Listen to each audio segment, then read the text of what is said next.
Reuters.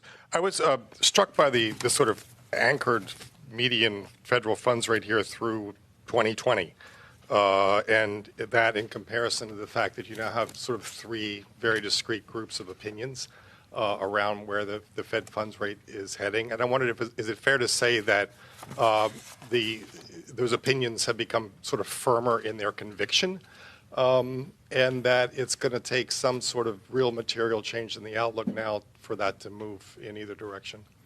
And you're asking specifically about 2020? Well, the fact that the Fed's funds rate is now seen as not moving through 2020 suggests to me that these opinions are pretty well anchored right now in those groups.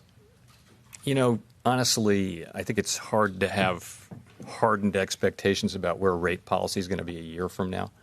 I think the closer you get to the current day, the more confidence you can have. But even then, knowing what the data will say and the way geopolitical events and other events are going to evolve in the next 90 days and the implications of that for the economy, I would say there's a lot of uncertainty around that.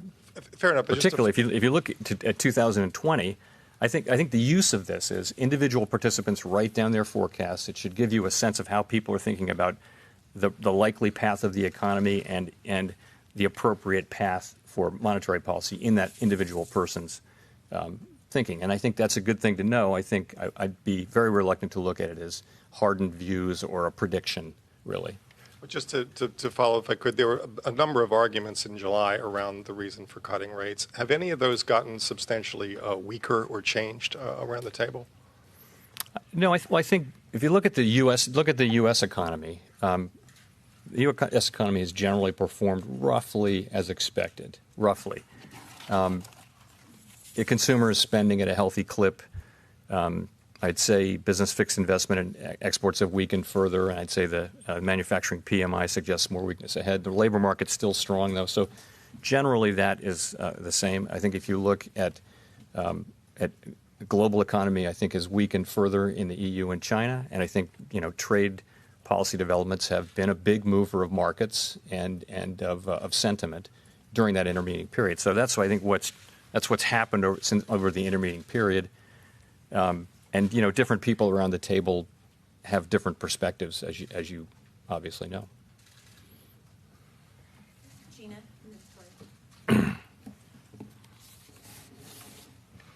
Hi, Chair Powell. Gina Smilek with the New York Times. I'm just curious on your balance sheet point. You talked about the committee thinking about resuming organic growth, over time. I guess the question is, if you have shrunk your balance sheet maybe just a little bit too small to the point that reserves are too scarce to get through sort of these unusual periods, is organic growth in the balance sheet enough to get back to a point of ample reserves that can get us through those tough times? Or would you need to see something a little bit above that? And is that a possibility the committee would consider? I think it's hard to deal with every hypothetical possibility. I think for the foreseeable future, we're going to be looking at, if needed, doing the sorts of things that we did the last 2 days, these temporary open market operations. That'll be the tool that we use.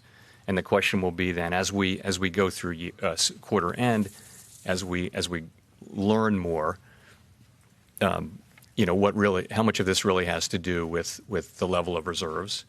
And I think we'll learn quite a lot in the next 6 weeks.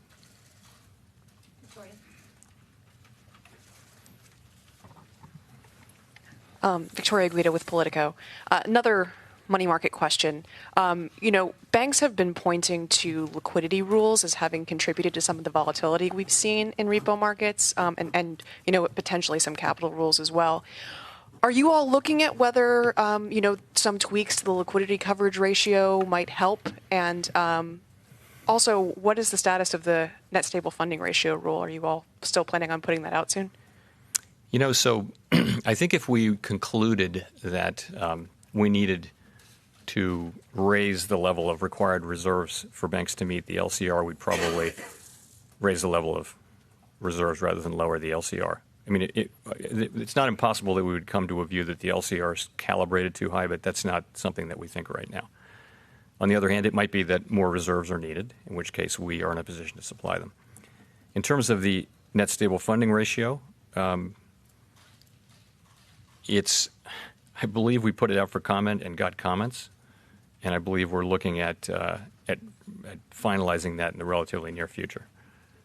Just to follow up, I mean, in terms of tweaks to the LCR, I mean, there's also been some talk about potentially giving banks some room in times of stress to maybe dip into their liquidity buffers. And I think we want banks to use their liquidity buffers in times of stress rather than pull back from the markets and pull back from serving their clients as a general rule.